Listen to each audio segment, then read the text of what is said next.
এই যে দ্বিতীয় স্বাধীনতা যাকে বলছি আমরা জুলাই আগস্ট অভ্যুত্থান যাকে বলছি, সেই জুলাই আগস্ট অভ্যুত্থানে যারা সম্মুখ সারির যোদ্ধা ছিল তেমন 20 জনকে নিয়ে আজকে আমাদের এই আয়োজন। যতটুকু আমাদের সাধ্য আমরা পেরেছি, আমরা তাদেরকে ঈদের শুভেচ্ছা বিনিময় করেছি। ঈদ তো সকলের আনন্দের জন্য। আপনারা জানেন যে জুলাই আগস্ট আন্দোলন সংগ্রামে আমাদের অসংখ্য যোদ্ধারা গুলিবিদ্ধ হয়েছেন, পঙ্গুত্ব বরণ করেছেন, অন্ধ হয়েছেন, চোখ হারিয়েছেন, হাত হারিয়েছেন, পা হারিয়েছেন।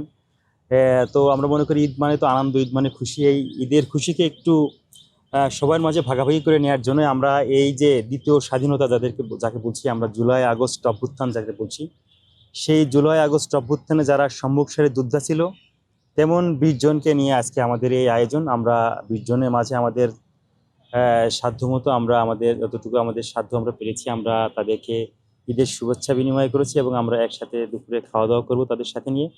আমরা ঈদের আনন্দটাকে ভাগাভাগি করার জন্যই আমরা মনে করি যে আজকে আমাদের এই ছোট্ট ক্ষুদ্র প্রয়াস।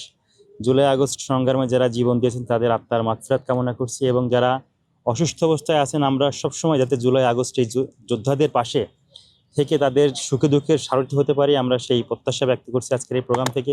সাথে সাথে আমাদের এই বাংলাদেশের জন্য যারাই জীবন দিয়েছেন 1971 সালে 90 গণ অভ্যুত্থান এবং 24শে জুলাইয়ে, সকল শহীদদের প্রতি আমরা সশ্রদ্ধ সালাম জানাচ্ছি এবং সকল শহীদ পরিবারের প্রতি এবং যারা যুদ্ধাহত আছেন সকলের সাথে কাঁধে কাঁধ মিলিয়ে ছাত্র দল যাতে আগামী দিনে পথ চলতে পারে আমরা এই প্রত্যাশা রাখছি এবং সেই দোয়াই আমরা সবসময় করি যাতে আমরা সবসময় জুলাই আগস্টে যারা আহত হয়েছেন তাদের সাথে থাকতে পারি। আমাদের সবসময় মনে প্রাণে আমরা তাদের সাথে থাকার চেষ্টা করি।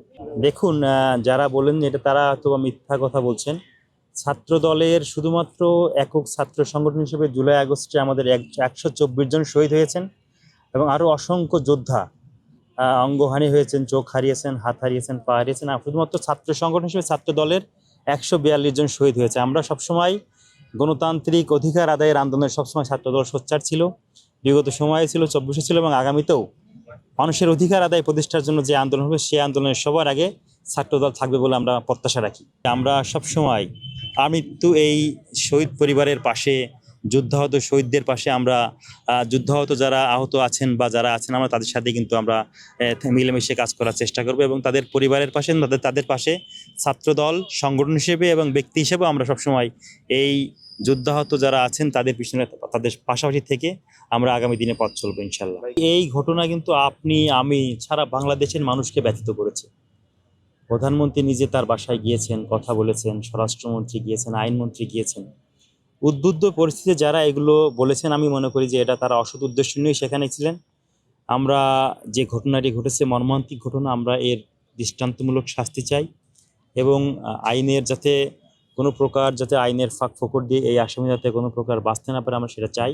আর উদ্বুদ্ধ পরিস্থিতি যারা এরকম সিনক্রিয়েট করেছেন আমরা মনে করি তারা এদেশের আইনের প্রতি শ্রদ্ধাশীল নয় এবং তারা সবসময় সুযোগ খোঁজার চেষ্টা করেন যে ভালো কাজকে, সুন্দর কাজকে, যে কাজগুলোকে সবাই প্রত্যাশা করে সেই কাজগুলো বাধাগ্রস্ত করার জন্যই এই অসাধু মহল সবসময় চেষ্টা করে।